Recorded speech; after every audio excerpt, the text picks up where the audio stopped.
Ayun, magandang araw sa ating lahat mga kaibigan. Muli nagbabalik ang iyong lingkod, Ronde TV mo. Tuloy tayo kagad sa ating topic mga kababayan. Ito ngayon yung viral mga kababayan. Isang radio broadcaster na si Juan Humalon, aka Johnny Walker mga kababayan, anang Misamis Occidental ay walang awang pinagbabaril mga kababayan ha. Patay itong broadcaster na walang kalaban-laban na pinasok mga kababayan ha.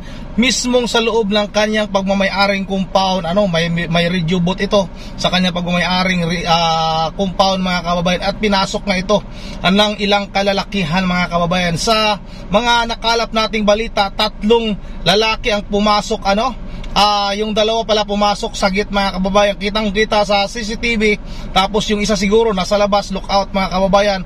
Yung isa ay pumasok doon diretso sa kwarto kung saan itong si Juan Humalon mga kababayan ay nag-broadcast niya, at naka-live pa ito talaga sa kanyang Facebook page mga kababayan. Kaya talagang kitang-kita kung paano binaril itong si Juan Humalon mga kababayan. Grabe itong mga tao na ito, halang ang kaluluwa nito mga kababayan. Walang walang pinipiling lugar, kahit nasa loob ng kanyang pamamahay mga kababayan ay talagang pinasok itong broadcaster na ito. At yun ang mga kababayan, pagkatapos binaril ang broadcaster na ito ay hinablot pa yung kanyang kwentas mga kababayan, siguro para maligaw yung nag-iimbestiga. Sa palagay ko mga kababayan mayroong nag-utos nito, mayroong nasa likod nito mga kababayan, dahil nga ito isang broadcaster, hindi maiwasan na mayroong makakalaban ito mga kababayan, mayroon itong mga nasasagasaang mga tao dyan sa Misamis Occidental. At ayun nga sa pulis director ng Misamis Occidental na si Police Colonel Dwight Morato mga kababayan, mayroon na silang lead sa mga suspect na ito mga kababayan, kung ano ba ang dahilan kung bakit binaril itong kaawa-awa at walang kalaban-laban na broadcaster na si Juan Humalon mga kababayan. Ito na mga kababayan, wag na nating patagalin. Sabay-sabay natin itong panoorin. Medyo may masilan dito mga kababayan baka i-blurred ko lang kunti kasi baka bawal kay YouTube. Ito na mga kababayan, sabay-sabay natin itong panoorin. Sa pagpatay sa broadcaster na si Juan Humalon, makakausap natin sa telepono si Police Colonel Dwight Morato, ang Provincial Director ng Misamis Occidental Police Provincial Office. Magandang gabi po, Colonel Morato. Yes sir, Dominic. Good evening at sa inyong mga tagapakinig. Sir, doon po sa kuha ng CCTV, napakalinaw po na may 2 tao ang mismong nakakita doon sa 2 suspect. Hawak na po ba ninyo itong 2 taong ito para makuhanan po sila ng impormasyon para sa facial composite ng mga suspect po, sir? Tama po kayo sir, nasa custody na po natin at pinabantayan ng ating mga vital witnesses. Sa ngayon ay dadalhin natin sila sa ating mga forensic unit, nang sa ganon ay may describe nila yung identity or yung description nitong mga suspect.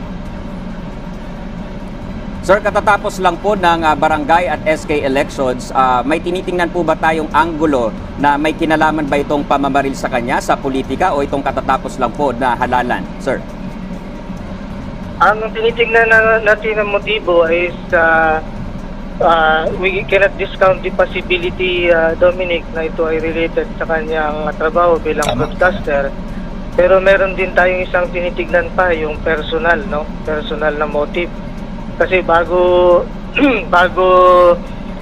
nabaril itong victim, allegedly may mga nakaalitan siya for personal reason, at ito ay umabot sa korte. Yun ngayon ang tinitignan natin na posibilidad, Dominic.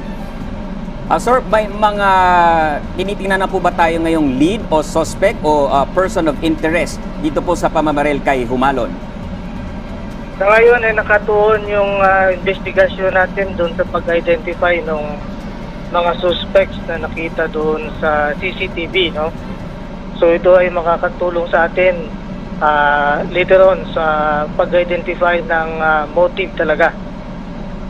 May binuo na po ba tayong Special Investigation Task Group dito po sa pagpatay kay Humalon, sir?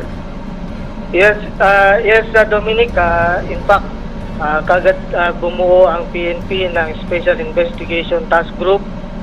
It is composed ng mga investigators, intelligence personnel, mga forensic units natin, even the legal, yung mga criminal investigators natin upang magtulong-tulong upang mabigyan ng solusyon itong insidente na ito. Sir, huling tanong na lang po, may nag-alok na ba ng pabuya o reward para sa sino mang makakapagturo or makakapag-identify sa mga suspect dito sa krimen na ito? Isa yon sa magiging option natin, ano? Pag-uusapan namin yan sa SITG, magbibigay kami ng recommendation. Nung sa ganun ay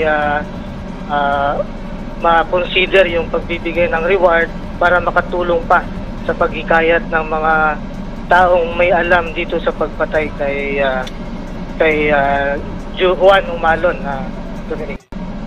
Yun ang mga kababayan, kitang-kita yung pagtutok ng baril sa ulo excuse me, nitong nasagit mga kababayan. Kunwari daw itong mga suspect na ito nangatok mga kababayan dahil mayroon daw silang ipa-broadcast kay Juan Humalon nga. Kasi isang radio broadcaster nga ito mga kababayan, at kaya pinagbuksan ito ng gate mga kababayan.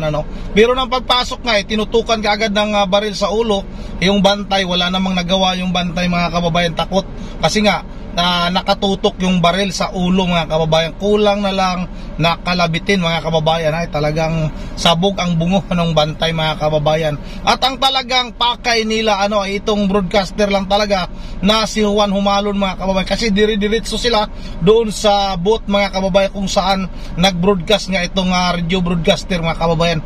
At walang awa, pinagbabaril ka agad, wala nang tanong-tanong, wala nang kung ano-ano pang chichiburitsi mga kababayan. Basta pagpasok sa kwarto, binaril. At yun na nga mga kababayan, kaawa-awa yung nangyari kay Juan Humalon. Bumulagta mga kababayan at kinuha pa yung kanyang kwintas mga kababayan. Napakatindi ng mga tao na to, napakahalang ng mga kaluluwa nitong mga tao na to.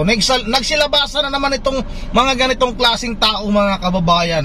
Nawala lang si Pangulong Duterte, talagang naglipana na naman itong mga demonyo na ito mga kababayan. Sana mahuli at madakip itong mga ito para mapanagot. Naku po, baka maging katulad naman ito ng ibang kaso na puro na lang may suspect, mayroong warrant of arrest, tapos hindi naman ma-aresto mga kababayan. Sana sa pagkakataon na ito, hirap lang mga kababayan kung yung mga gunman na yan baka tirahin din ang nag-utos sa kanila.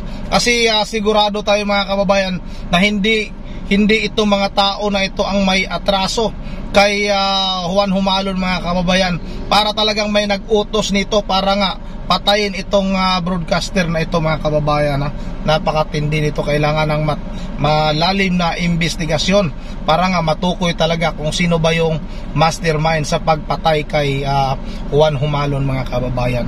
Nakikiramay tayo sa pamilya ni Juan Humalon mga kababayan. Nakikiramay tayo sa mga naulilang kamag-anak ng broadcaster na ito mga kababayan. Yun ang hanggang dito na lang muna at sana mahuli nga itong mga bumaril, mga suspect na ito, at sana yung pinaka-mastermind nito mga kababayan, kasi sa tingin nga nito itong mga ito ay mga gun for hire ito mga kababayan.